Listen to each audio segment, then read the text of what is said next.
here with Ihsahn. My first question is, after 8 studio albums with your solo project, why did you name your last album using your name? It was really just because it was very hard to find a title that kind of captured everything that I felt was included with it.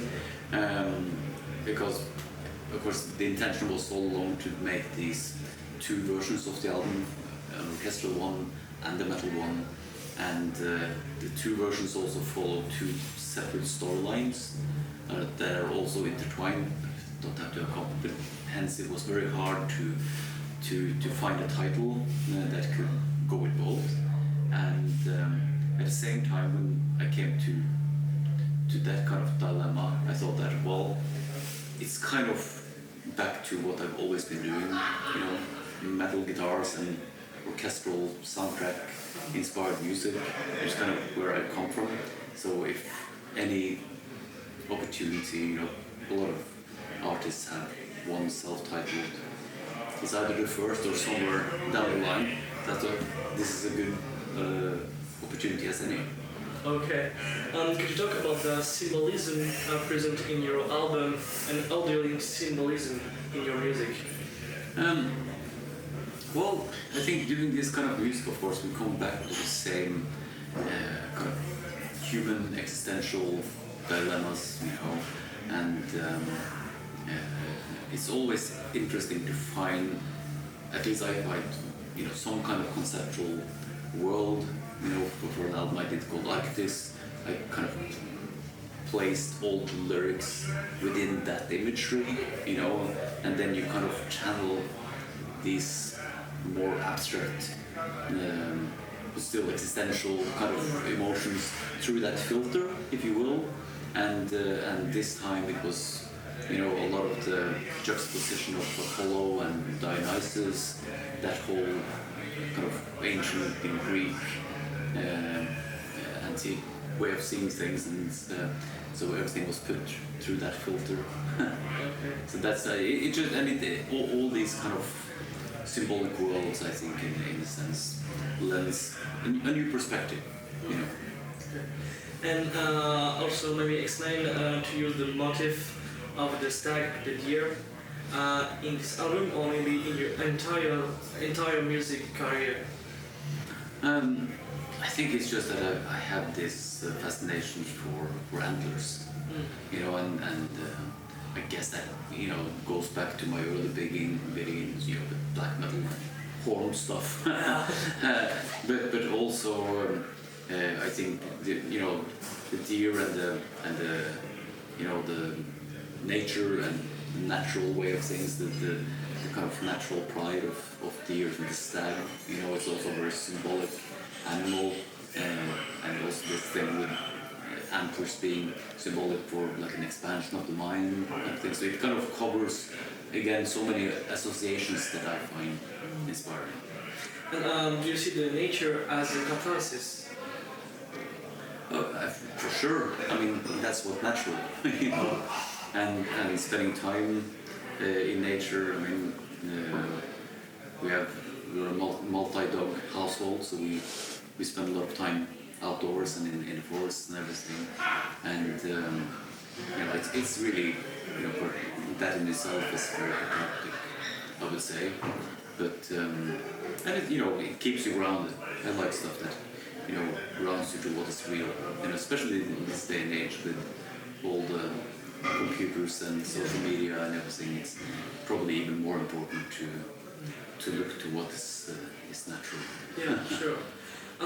In your last album, you talk about city. What is your link with the city? Did the city as a concept inspire you for this album? Well, it's that of course becomes symbolic with the Apollonian side of things, you know, with the ordered, structured world, and then juxtaposed to the Dionysian side of nature, which I think is more wild and uncontrollable. Okay. You said in many interviews that you're an autodidact. How did you learn the difference in your composition process between black metal and orchestral music? Well, I don't think really think it's a big difference. I think over the years, of course, I think I've picked up more and more, and you can apply more theoretical approaches to writing. But I don't really understand because maybe because there are different fans of those genres often. But if you kind of boil down the music as score, you can see that there are a lot of the same elements in black metal as it is in orchestral music.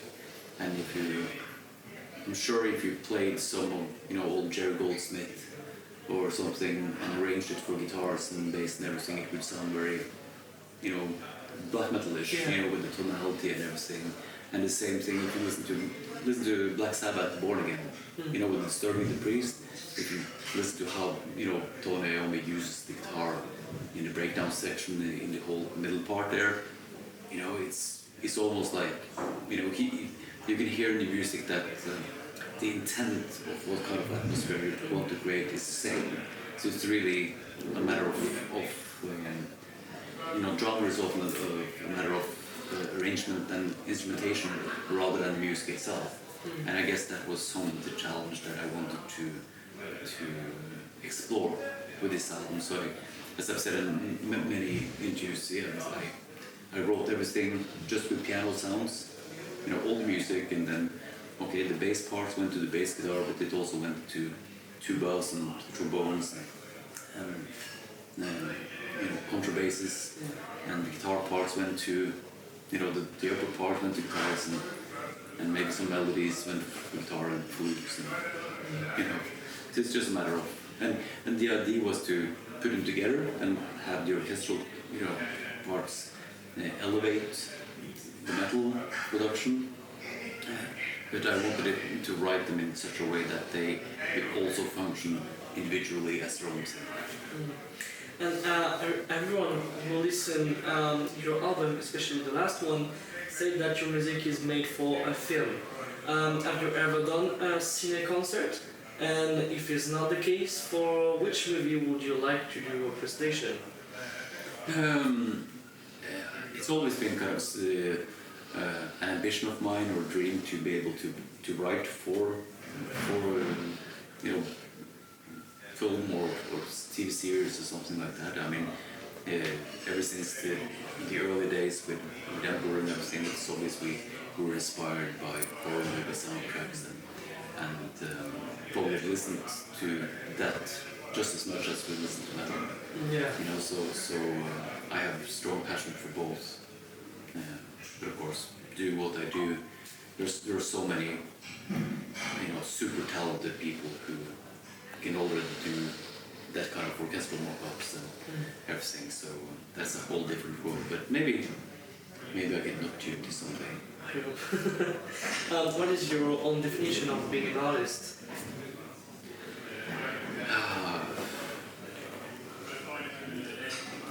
It's just like being conscious about being creative, I think, and I think for me personally, it's about trying to balance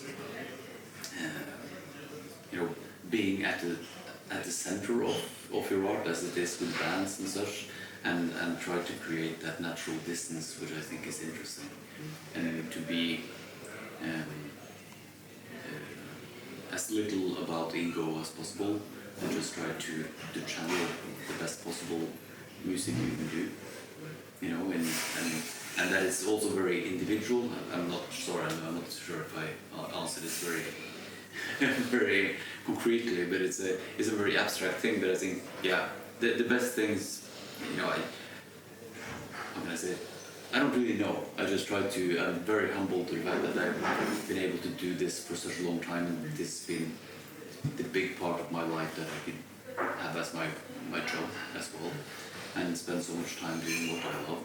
And the more I do this, the more conscious I am of that privilege, and that I still want to stay kind of true to the same principles, that you do it for the sake of making something individual that you think is worthwhile, and you do your absolute best, and not for any other more mundane motives.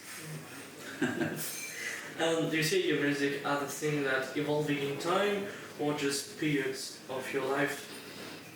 Yeah, I mean, every album is another learning curve. You always pick up some new experience that you can take on further. But the most important thing again is to find concepts and material to work with, where I'm just as excited about making that music as when I started out. Yeah. Because otherwise I never want this to be boring.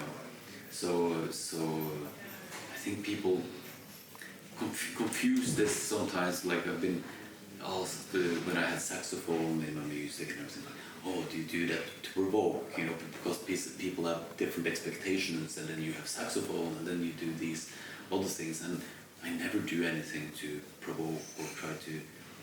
It's for better or worse. I never really consider, a listener at the end.